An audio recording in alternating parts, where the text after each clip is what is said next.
President Donald Trump has said that he's making what he described as a big trip to Malaysia, Japan, and South Korea, marking his first visit to the region since he returned to the White House.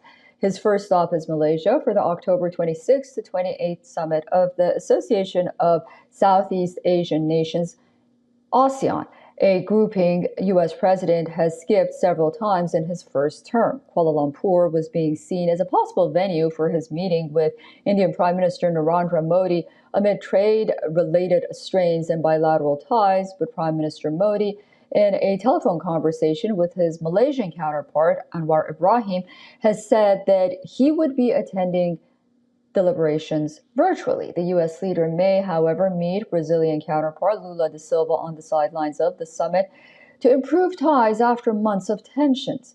Trump's next stop is expected to be in Tokyo, where he will be able to meet conservative Sanai Takaichi, who was named this week as Japan's first woman prime minister. Japan has escaped the worst of the tariffs Trump slapped on countries around the world to end what he called unfair trade balances that are ripping off the United States. Reports say Takaichi's government has begun finalizing a purchase package, including U.S. pickups, soybeans, and gas, to present to Trump in trade and security talks next week. She will not, however, commit to any new defense spending targets at the meeting, which comes as Washington presses Japan and other allies to do more.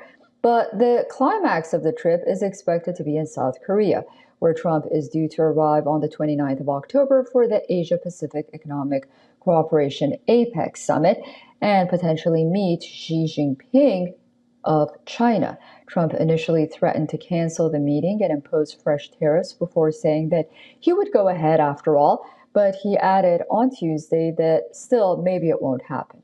On Wednesday, Trump said that he is expected to reach agreements with Xi when they meet next week on, quote, everything. It could range from resumed soybean purchase by Beijing to limits on nuclear weapons.